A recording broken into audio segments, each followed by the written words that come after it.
अगले मिनट में डिप्रेस्ड हो जाएगा। जब जरूरत से ज्यादा खुश हो जाएगा तब भी रायता फैलेगा। जरूरत से ज्यादा खुश हो जाते हैं तो कमिटमेंट नहीं करने लग जाते उल्टे सीधे। पूरी की पूरी रामायण को अगर आप समझने की कोशिश करोगे तो सारी जो प्रॉब्लम्स हुई उसकी जड़ क्या थी? अरे नहीं, सीता जड़ थी।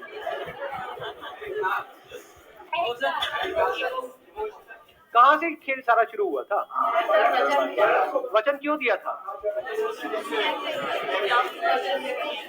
तो रामलीला शुरू होने वाली है ऐसा लग रहा है। एक हनुमान भी आएगा थोड़ी देर में, याद दिख रही है ऊपर से रॉड। हनुमान जी आएंगे, लंका को जलाएंगे, करेंगे, देखते हैं क्या होता है। हाँ, नहीं समझने की कोशिश करते हैं क्या हुआ था। केकई से बहुत खुश हो गए थे दशरथ जी को, उन्होंने उनको वचन दिया था कि जब भी आप मांगोगे वो होंगे। तो पूरी की पूरी रामायण की जड़ क्या है? नहीं, कैकई नहीं, कभी सीता कभी कैकई। अरे पागल हो क्या? रुको, दशरथ जी जरूरत से ज्यादा खुश हो गए थे, इमोशनल हो गए थे, और जरूरत से ज्यादा खुश होने के बाद में उन्होंने उसको कुछ ऐसा कह दिया जिसके बाद में ये पूरी पूरी रामायण शुरू हुई। तो हमारी भी जिंदगी की रामायण ऐसी शुरू होती है। जरूरत से ज्यादा खुश हो जाते हैं और किसी को कमिट नहीं करना चाहिए, कमिट कर दिया, उसके बाद वो फुद्दू घर के चक्कर लगा रहा है, उस पर रो रही मैंने क्या कर दिया, थोड़ी जल्दी कर दी। फिर हमारी जिंदगी की रामायण शुरू होती है। ये रिलेट कर पा रहे हैं उन सब बातों से? जरूरत ज्यादा इमोशनल होकर के एक डिसीजन ले लिया अपने करियर का बहुत बड़ा, उसके बाद में रो रहे हैं बैठे बैठे पूरी लाइफ के लिए, ये मैंने क्या कर दिया। थोड़ा सोच समझ के नहीं कर सकता था, सोच समझ के नहीं कर सकती थी। ऐसा होता है लाइफ में? नहीं होता। कुछ गिने चुने बड़े डिसीजन है लाइफ में, और क्या है, एक रिलेशनशिप से रिलेटेड है, एक करियर से रिलेटेड है। ये दोनों डिसीजन सोच समझ करके प्रॉपर्ली लेने चाहिए या एकदम से इमोशनल होकर के लेने चाहिए? इमोशंस जो होते हैं ना, अब वो जनरेट कैसे होते हैं? हैपनिंग। you're saying कि कुछ होता है हमारी लाइफ में, कोई इवेंट होता है, वहां से इमोशंस ट्रिगर होते हैं। तो इवेंट्स तो अनलिमिटेड होते हैं, हर एक पे इमोशंस ट्रिगर होते हैं। आपकी लाइफ में कितना कुछ होता है सुबह से रात तक? बहुत कुछ होता है। क्या हर जगह पे एक्साइटेड हो जाते हो, हर जगह पे डिप्रेस्ड हो जाते हो, या कभी होते हो कभी नहीं होते? तो उसका कॉज बाहर है या आपके अंदर है? इसको आराम से समझना, यही हमारी सबकी गलतफहमी है। हम सोचते हैं इमोशंस बाहर से जनरेट होते हैं, बाहर से नहीं होते। फॉर एग्जाम्पल, किसी गाड़ी का आपके माइंड में डिजायर पड़ा हुआ है और वो डिजायर बहुत स्ट्रांग है और वो गाड़ी आपके सामने आएगी तो आप इमोशनल नहीं हो जाओगे? और अगर वो डिजायर है ही नहीं तो ऐसी 1000 गाड़ियां भी आपके सामने से निकल जाएगी, कुछ भी नहीं होगा। ऐसी जिस तरह की आपने मूवीज देखी है, करी है, ये है वो है, उससे रिलेटेड इमेजेस बन जाती है हमारे माइंड में। प्रिंस चार्मिंग, एकदम से वो सामने आता है तो क्या होता है? दिमाग काम करना बंद नहीं कर देता है। बाहर से हम अपने आप को बड़ा काम एंड कंपोज दिखा रहे होते हैं, अंदर ही अंदर क्या चल रहा होता है? अरे मजा आ गया। ऐसी फीलिंग होती है, नहीं होती? ओबे देखो, देखा देखा, पलट पलट पलट पलट पलट पलट पलट, ये खेल शुरू नहीं हो जाता है। उस वक्त क्या होता है? दिमाग काम करना बंद नहीं कर देता है।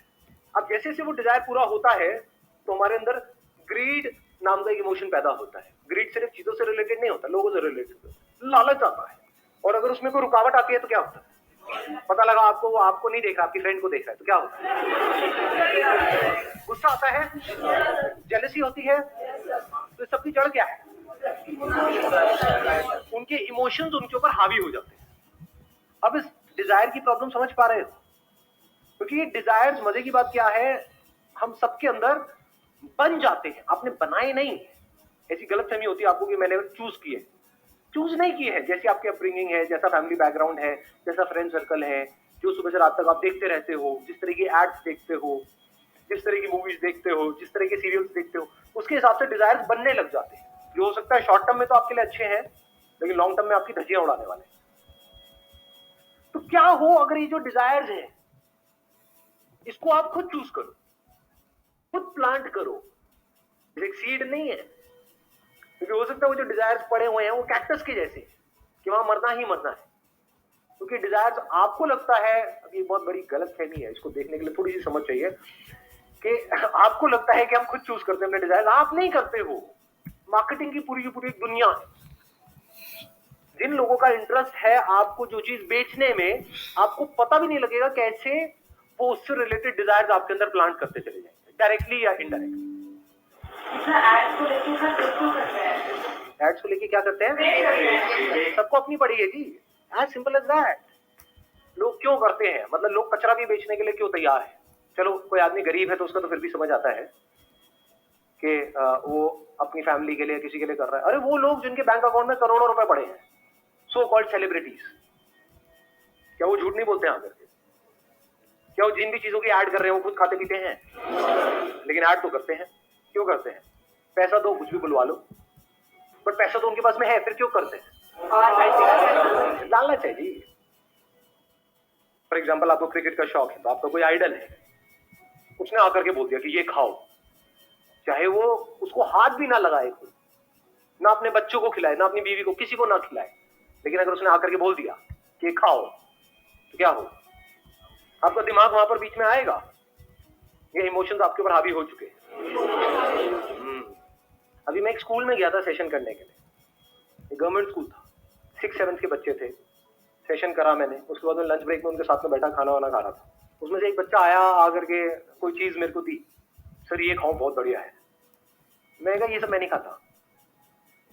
कहते लेकिन सर ये तो बहुत बढ़िया है। मैंने कहा तुम्हें किसने कहा बढ़िया है? कहते सर उन्होंने कहा है। मैं कहा उन्होंने, वो तुमसे मिले थे? नहीं सर मिले नहीं थे, उन्होंने टीवी में कहा है। उसके बाद मुझे करीब करीब 1 घंटा लगा उस बच्चे को बैठ करके समझाने में कि वो तुझे झूठ बोल रहे हैं। मैंने कहा वो झूठ क्यों बोलेंगे, वो तो बहुत अच्छे इंसान है, उनको तो सब इतना मानते हैं, मेरे पापा मम्मी भी इतना मानते हैं, वो झूठ क्यों बोलेंगे, वो मेरे से झूठ क्यों बोलेंगे? फिर मुझे बहुत देर लगी, उनके मैंने YouTube पे कुछ इंटरव्यूज निकाले, वो दिखाए। मैंने कहा देखो ये खाते हैं ये, और ये बताते हैं कि ऐसे ऐसे एक चावल का दाना भी एक्स्ट्रा नहीं खाते हैं सुबह से रात, ऐसी डाइट लेते हैं, तब जाकर के वो आज इस लेवल पे है। उन्होंने काफी जगह बताया भी हुआ। फिर मैंने कुछ और उनको क्लिपिंग्स दिखाई YouTube से निकाल करके। एक एक्ट्रेस है जो तरह तरह की एड्स करती है, अगेन नाम नहीं लूंगा अगेन, तो उसकी एक क्लिपिंग दिखाई जहां पर एक टेलीविजन शो में वो गई थी, वहां पर गलती से उसकी चाय में किसी ने चीनी डाल दी, चाय में या कॉफी में, मेरे को क्या पता, तो उसकी चाय में या कॉफी में किसी ने चीनी डाल दी, तो वहां पे बहुत उल्टा सीधा उसने बोला उस पर्सन को भी और चीनी के बारे में भी। और वो जिस तरह की एड्स कर रही है, that is all loaded with sugar, chemicals और पता नहीं क्या क्या। तब जाकर के उन बच्चों को ये रियलाइज हुआ कि एक्चुअल में ये लोग झूठ बोल रहे हैं, नहीं तो वो ब्लाइंडली फॉलो कर रहे हैं। ये छोटी प्रॉब्लम नहीं है, बहुत बड़ी प्रॉब्लम है। जो बच्चा उनको फॉलो कर रहा है, जिसने उसको आइडल बनाया हुआ है, उसको नहीं पता है कि वो खाना गलत है, उसके लिए तो उन्होंने बोल दिया, बिल्कुल ऐसा है जैसे भगवान ने कुछ बोल दिया, उसके लिए तो आइडल है ना। तो उस बच्चे को नहीं पता है कि उसके लिए वो गलत है, उनको तो पता है ना कि उसके लिए गलत है। सर लेकिन बोलते हैं कि आप जितना गलत मतलब माइक देना 1 मिनट। सर मतलब अगर हम कोई अगर काम करते हैं, अगर हमसे कोई गलती हो जाती है तो कहते हैं ना कि आप गलती से ही सीखोगे, अगर आप सारी चीजें सही करते जाओगे तो आप सीखोगे कैसे? तो जैसे हम लोग भी बहुत सारी गलतियां करते हैं, तो उससे हमें सीख मिल जाती है कि अच्छा हमें एक बार धोखा मिल गया, तुम दोबारा ये चीज नहीं करेंगे। तो सर हमें गलतियां करते रहना चाहिए, मतलब ऐसे सीखते रहना चाहिए, तो ये क्या मतलब सर? अब होता क्या है, मेरे अलग अलग सेशंस में आप अलग अलग बातें सुनोगे, अंदर अंदर सबकी खिचड़ी बनती चली जाएगी। क्योंकि एक सेशन में मैं बोलूंगा कि हम अपनी गलतियों से ही सीखते हैं, जिसने गलती नहीं करी उसने क्या किया। इसका मतलब ये थोड़ी कि हम गलतियां करते रहे। देखो समझदार कौन है, जो बार बार गलती करे और फिर भी उससे ना सीखे, वो समझदार है या बेवकूफ है या महाबेवकूफ है? महाबेवकूफ। एक ही गलती को 10 बार करे। दूसरा बंदा जिसने गलती करी उससे सीख लिया, उसको समझदार कहेंगे या बेवकूफ कहेंगे? समझदार है। तीसरा बंदा जो गलती करने से पहले ही औरों की गलतियों से सीख जाए और वो गलती करे ही ना, वो वाली गलती ना करे, वो उसको क्या कहोगे, माँ बेवकूफ या माँ समझदार? वहां समझदार। गलतियां 2 तरह की होती है। एक है छोटी मोटी गलती कि आप गए यहाँ से, ध्यान कहीं और था, अंदर ख्यालों में खोए हुए तो टक्कर हो गई टड़क करके ऐसे, मतलब और थोड़ी सी लग गई चोट, 5-7 दिन के लिए दर्द हो रहा है।